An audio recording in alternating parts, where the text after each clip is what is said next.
Sziasztok! Itt vagyunk Nagyvágocson, az Erőtér nevű közösségi fitness és konditeremben. Én Kádár Viktória vagyok, és most megmutatom nektek, hogy a gépeket hogyan tudjátok hatékonyan használni, és elmesélem, hogy milyen izomcsoportot tudtok rajta edzeni.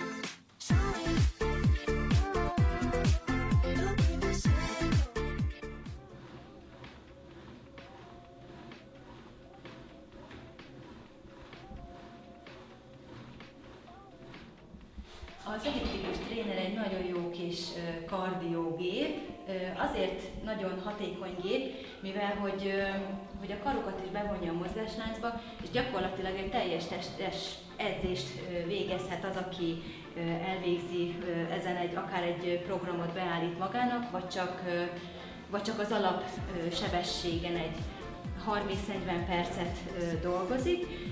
Nagyon fontos ennél a gépnél, hogy itt is azért legyen egy picit bemelegítve a térd és a vád. Egyébként, ha nem túl intenzíven kezdjük, akkor súlyzós edzés előtti bemelegítéshez is ideális eszköz lehet. Szenioroknak is szintén ajánlható ez a gép, mert ez is nagyon jól átmozgatja a testet. Amire érdemes figyelni, ugye a felszállás, mivel hogy ugye az egész gép mozog, tehát érdemes egy fixebb pontba megkapaszkodni, amikor fölmegyünk rá, hogy az esést elkerülhessük, és amikor fönt vagyunk, akkor pedig eldönthetjük, hogy itt a pulzus mérő kis érzékelőket fogjuk meg, akkor nyilván látszódik a pulzusunk is, de hogyha szeretnénk tényleg a teljes testünket bevonni a mozgásláncba, akkor bizony meg kell fogni ezt a két kart oldalt. Mivel ugye nem egyforma testarányokkal rendelkezünk, ezért ez a gép is úgy van kialakítva, hogy akár hosszabb, szűkebb vagy szélesebb fogásban is lehet fogni ezt a gépet is. Az a fontos benne, hogy bár a gép vezeti a mozgáspályánkat, de ne hagyjuk magunkat, mint egy kis ronybabát, úgymond, hogy viszi a kezünket az, hogy a lábunkkal hajtjuk, hanem aktívan a karunkkal is húzzuk és toljuk a karokat, mert ekkor fog rendesen dolgozni a lapockánk, a hátizmunk, a törzsizmunk, hogyha nem csak úgymond pihentetjük a kezeinket, hanem valóban húzzuk, toljuk, és ugyanúgy dolgozunk a két kezünkkel is, mint hogy a lábunkkal hajtjuk meg a gépet. Hogyha eluntuk az egy tempóban való edzést, akkor választhatunk programokat. Ez a gép egy nagyon okos gép.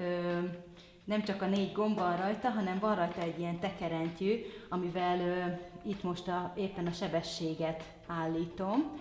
Itt mutatja is a kis pöttyöket, hogy hogyan változik a nehézsége a pályának.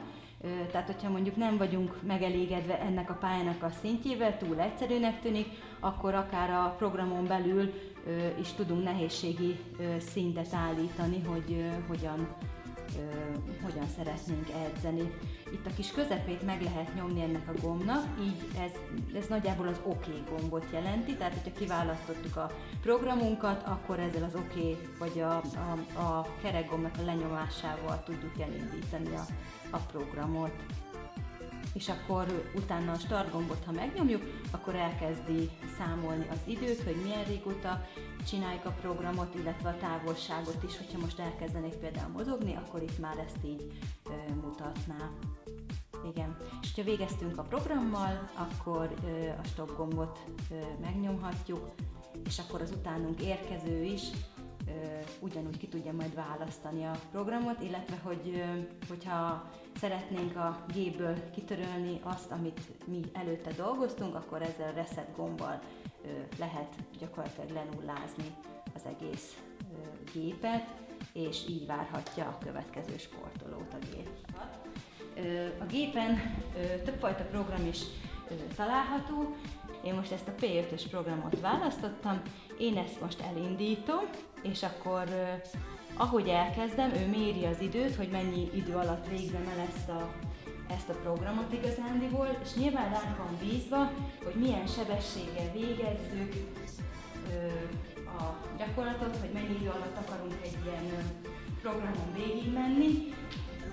Minden programnak az eleje úgy van kitalálva, hogy egy pöttyel kezdődik, tehát egy nagyon könnyű hajtással, és utána nehezedik, és nyilván azt majd fogja a kis szívérendszerünk is érezni. Aki hamarabb kifárad, természetesen abba hagyhatja hamarabb is. Ha úgy érezzük, hogy most már nem akarjuk mondjuk a programot végigcsinálni, vagy vége van a programnak és elfáradtunk, akkor se feledkezzünk meg arról, hogy itt azért van egy kis esésveszély, tehát nagyon óvatosan kell a gépről lejönni, és amikor már egy program végig fáradtabbak vagyunk, akkor erre kevésbé figyelünk, de itt is tudatosan próbáljunk leérkezni a gépről, hogy nehogy véletlen baleset érjen minket. És ha csak kardiomunkára szeretnénk jönni, vagy akár egy hidegebb időjárás miatt nem tudunk elmenni sétálni vagy futni, akkor ez egy nagyon jó lehetőség arra, hogy idebent is ugyanúgy megedzik magunkat és tegyünk a mindennapi fizikai aktivitásunkért.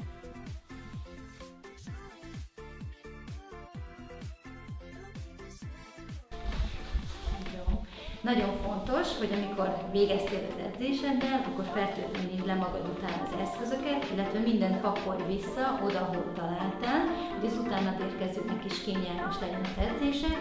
Hogyha szeretnél még több gyakorlatot is megismerni ezekkel az edzőgépekkel, akkor pedig szeretettel várlak egy tavasztolit az előtérben.